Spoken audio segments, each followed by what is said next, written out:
At face value, feature flags seem like a really simple concept to toggle features on and off, but they're actually so much more than that, and I think every single project should have at least a few feature flags. I'm going to be going through a bunch of different diagrams in this video to show you exactly why feature flags are useful, when they're not useful, how to use them the best that you can, and I'm going to be going through code examples all the way from very simple feature flag examples up to incredibly advanced examples that go through all the different concepts and features you normally have to pay other software to do for you. I'm going to show you how to build all of them from scratch incredibly easily.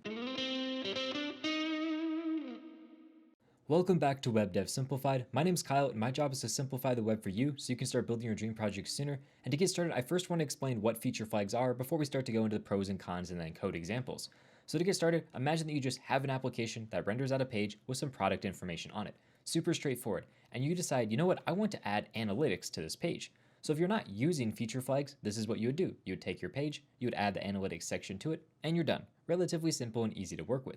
But when you're dealing with feature flags, instead of directly adding that feature in, instead you would wrap that feature in a feature flag. And this flag would essentially be like can show analytics or something like that. And if that flag is true, it would render your analytics just like normal, just like this page up here. But if that is false, then it would no longer render any of your analytics. It wouldn't do any of your database queries. Nothing related to analytics would render, and it would go back to whatever your page looked like before. Now, in this very contrived example, it's not super useful to be able to disable or enable these analytics, but there's a ton of different reasons why you would want to use these feature flags, and that's what I want to go through next. I have this table right here that goes through all the different pros and cons of using feature flags, and the very first one, which is one that most people don't talk about, but I think is the main reason you want to have at least a few feature flags, is having a kill switch. Imagine you have an e-commerce site where people are able to purchase products on your site. And now imagine just weeks or months down the road, you're implementing new code fixes, and all of a sudden you end up pushing a bug to your code that makes it so that people can purchase your products entirely for free. This is obviously something you want to stop as quickly as possible because every time someone purchases something, you're losing tens, hundreds, or even thousands, maybe even millions of dollars. So what you need to do is you need to immediately stop this from happening. In the normal situation where you're not using a feature flag, you would have to go into the code, make changes to your code, push those codes, wait for a redeploy. All of that takes time and effort. While if you have a feature flag, it's as easy as just toggling a switch between true and false, and you can immediately prevent people from making any purchases on your site. So having kill switches in place where really mission critical code is happening, where if something goes wrong, you want to immediately stop it from executing, that's a perfect example of a long running feature flag. And it's not really something people think of when they think of feature flags, but this is the thing that I think almost every application needs, and it is an example of a feature flag. Now, the more common way that people think of feature flags is when it comes to testing. So here we go, we have examples 2 and 3, we have beta testing, and we have A/B testing.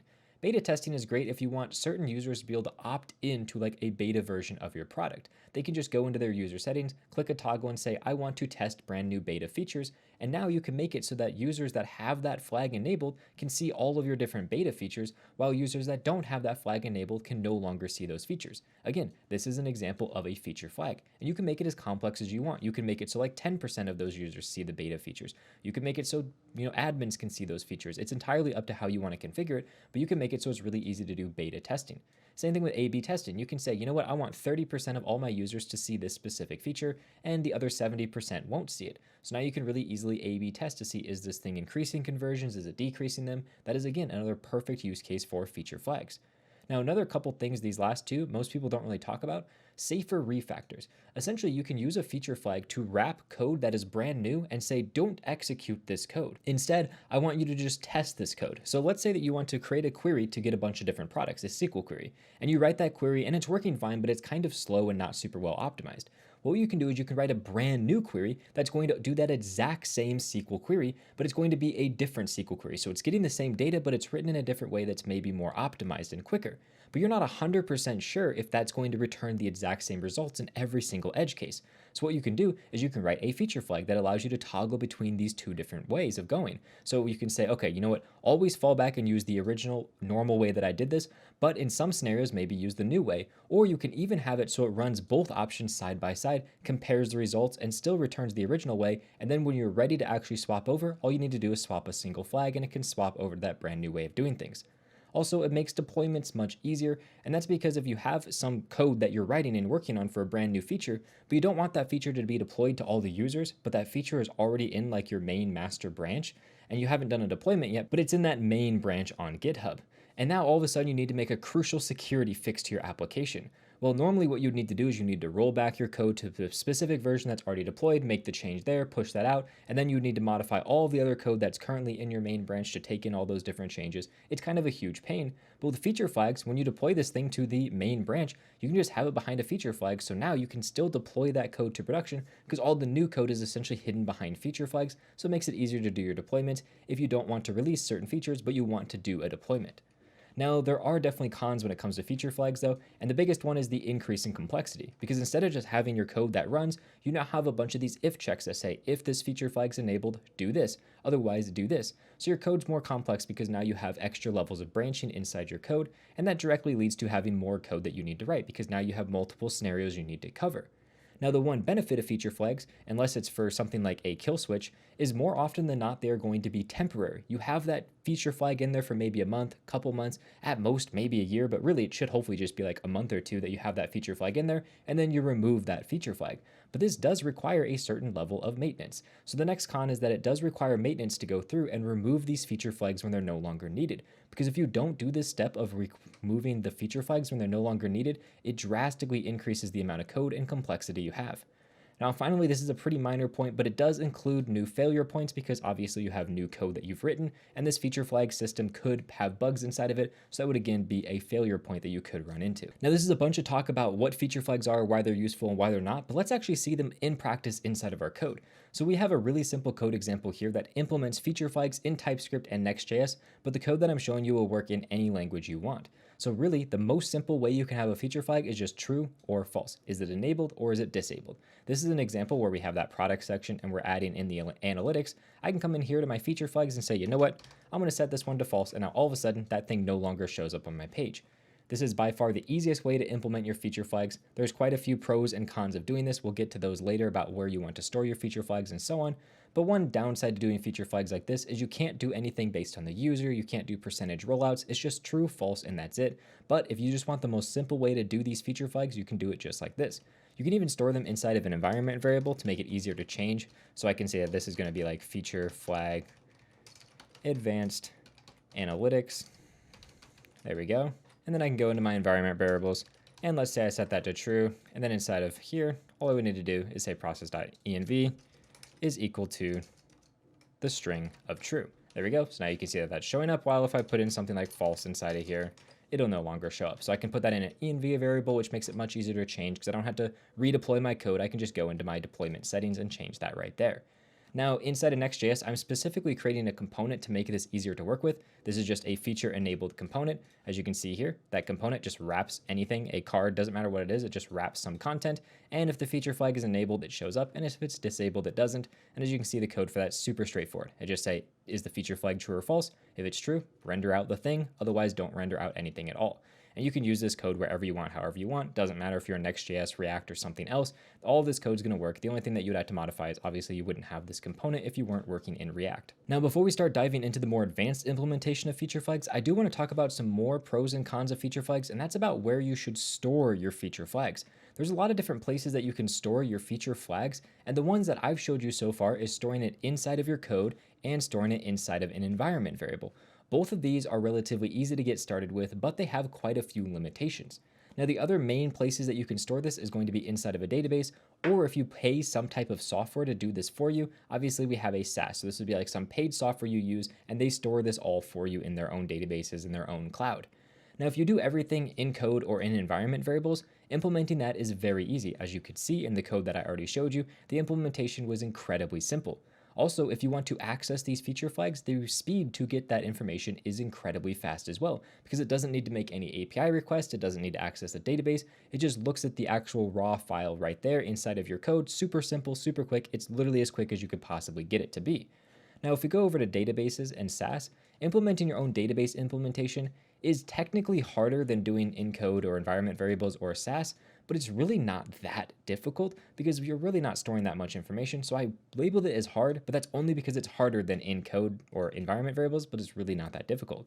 The main thing is when it comes to request speed. If you try to request these feature flags and they're stored in a database or in a SaaS somewhere, that means you need to do database request or you need to make API request or sometimes even both, and that's going to drastically slow down the speed to get that because now you have network requests going back and forth. That's why if you're dealing with feature flags, I highly recommend doing it with a cache, because that way feature flags really don't change that often. You're probably changing them once every couple weeks, maybe every couple days at most. So you can just cache that information for an incredibly long period of time. So you get the same speed that you get with encode or environment variables, but with a cache in front of your database, you get that exact same speed. So if you're using a cache, the speed issue is no big deal. Now, in my opinion, one of the more important and overlooked features of feature flags is whether or not you can update them quickly.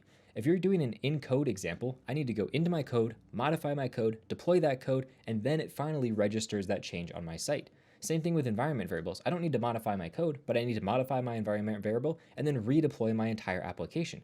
If your application is large, this could take 10, 15, 20, 30 minutes, maybe even longer if it's hard to do code review changes. While if you have a database or a SaaS software, it's much quicker because with a database, well, you can just go ahead and create a UI for managing these feature flags in your database, and it's as quick as clicking a few buttons. Same thing with a SaaS, it's as simple as clicking a few buttons. So this is where databases and SaaS really start to accelerate ahead of the competition, because if you have to do something like a kill switch, you want that to be as quick as possible. You don't want to wait an hour for your kill switch to initiate. You want that to be instantaneous, which is where a database or a SaaS comes in. Now, when it comes to cost, all these options are free as long as you already are using a database in your project, but of course a SaaS is going to be paid, cost quite a bit of money, which is why the next thing I'm going to show you in this video is how to implement everything that you need to do to make a rather complex feature flag system inside your application that includes all the features that you would get with a paid SaaS. Now, when it comes to flexibility, if you're doing it in code, you have pretty much infinite flexibility. You can code whatever you want. If you're using environment variables, you really can only store true or false. You can't store like user percentages or other things like that. It'd be too difficult. And with a database or a SaaS, you obviously have incredible levels of flexibility because you can again store whatever data you want. So in my opinion, the best way to deal with feature flags is if you want something really quickly just to get started with, go with environment variables. It's going to work fine, especially when your application is small. But as your application starts to grow, you get more feature flags added, you have more kill switches in your application, I would highly recommend jumping over to our database. And if you have like a massive enterprise level application that needs really, really niche advanced features, then maybe a SaaS is the way to go. But in 99.9% of use cases, what I'm going to show you next in this video, if you combine it with a database, is going to cover all your use case needs. So here we're moving on to the advanced version of this feature flags. I'm going to go through this code slow enough that you should understand what's going on, but if you want to take a look at the code in depth, I'll put it on GitHub so that you can take a look at every single line of code. So inside of this, we have our same feature flags file here, and if we scroll down to the section for actually defining the feature flags, you'll notice that some of them are still just true false booleans. That is still fine. A lot of times you just need a true false boolean for very simple things like a kill switch. But other times when you want to test things for only specific users like beta testing, or you want to test things only for a percentage of users, that's where you're going to have these additional rules. And I have the option to pass an array of every single different rule that I want. So for example, this experimental feature is only going to be allowed to be watched if you're a user role of admin or tester. So if I were to change my user's role to tester, in this case, give it a save, you can now see I immediately see this experimental feature and I see some of these other features down here. But for now, we'll just change it back to user. If we go back to the feature flag, you can see this multiple allowances actually has two different ways that I can view this feature. I can view it if I'm a user 25% of the times, so 25% of all my users will see this particular feature. Or if I have an admin or tester role, then I can view this as well. So this is going to allow me to do this in either one of these scenarios. I can even say that, for example, I want to do a percentage of users and just make this 0.5. And now if I were to just do this as my only allowance, then 50% of all users that view my page will be able to see this particular feature. And I'm going to move it back to what I had before, where it's 25% of all my users and 100% of my admin or tester users. And you could see when I changed this to a tester, both of those options showed up on my page. You can see we have the experimental feature and the multiple different allowances showing up. Now, what I'm going to do just to make this a little bit easier to work with is for now, I'm going to disable this experimental features because we kind of already see how that works. I just want to have only these three options showing up so I can show you the difference between them. So right now we have that user role or that tester role. If I change back to the user role, you'll notice as I change my ID, it'll actually show this to me or not. So for example, here with the ID of A, it doesn't. S, it does. You can see with an ID of Y, it still shows up. E, it doesn't show up. So it's entirely random. Whatever my ID is what's tied to whether or not I can see this or not. And this is really important because now no matter what computer I access or no matter where I come from, I always see the exact same features because it's tied to the ID of my particular user. It's not tied to my browser or local storage or cookies. It's tied to the unique identifier for my user, which is important for making sure that users have a consistent experience across your entire site. I'll show you how we implemented this in just a little bit, but let's go through the rest of this feature flags right here. So right here, this is where we defined all of our feature flags and we defined how we want them to be. Are they true, false? Are they for a percentage of people? Are they for a different role of people? So on. Up here, we have the different TypeScript types for this. So this is just a TypeScript type that essentially says I either need to define the percentage of users and the user roles or one or the other. It's just saying define either both or one or the other. That's really all that particular TypeScript type is doing. Now, the next thing that we have is this can view feature, and this is where all the magic happens. The very first thing that happens is I check to see if this is a Boolean. If it's a Boolean, I just return it. So in the case up here where I have a Boolean, I just return true, false. That's super simple. Now, if I have an array though, I need to go through that array and determine if all of my rules are going to work, which I have this check rule function for. So inside of here, I'm going to be checking if the user has the correct roles, and I'm going to check if they fall within that percentage of users. So in our case, 25% of different users. And if we define both a percentage and a role, it's going to make sure to check both of these, while if we only define the role, it's only going to check one. So to make sure that works, you can see here, user has valid role. If we don't pass along any roles, it'll always return true. Otherwise, we check to make sure the user's role is within that list of roles. This one's rather straightforward. The complex one is how we do with the percentages. So the way that this works is we are taking the name of the feature and combining that with the user's ID into a string, and then we're running that through a hashing algorithm. We're using the murmur hash algorithm. It doesn't really matter what hashing algorithm you use. The important thing is you just want to make sure the hashing algorithm is random and that it's relatively quick. That's why I went with this murmur hash algorithm. This is not going to be secure for like cryptographic purposes, like you would never want to use this for passwords or anything like that, but this doesn't have to be secure. All it needs to do is take this string and convert it into a random set of data that I can actually use to convert to a percentage. And specifically, this algorithm is going to take this string and it's going to return to me a 32-bit integer.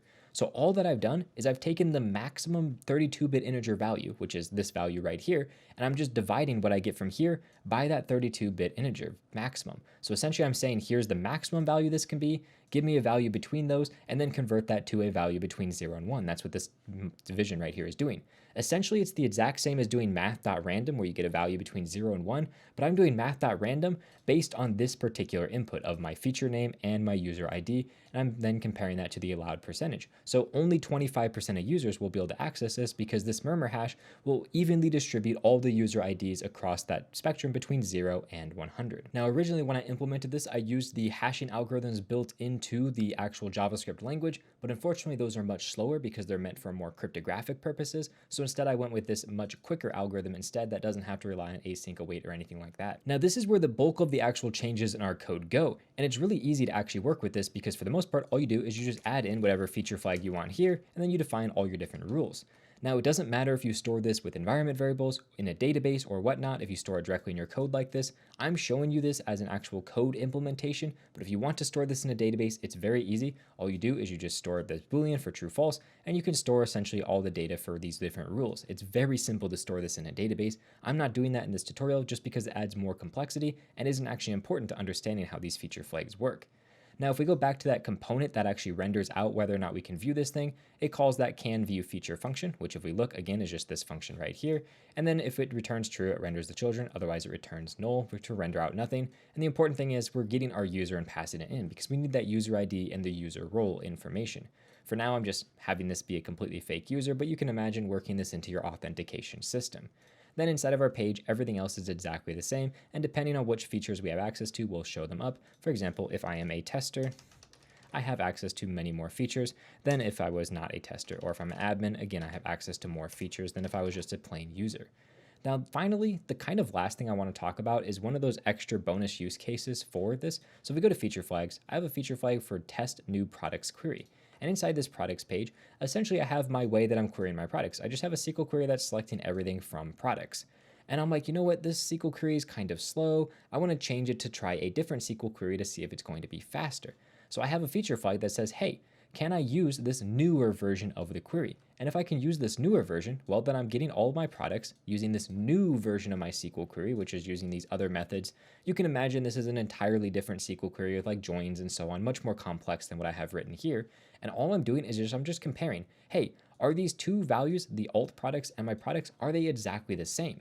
If they're exactly the same, do nothing. Otherwise, if they're different, log me out some type of error. You can send this to like whatever logging service you want. It doesn't matter.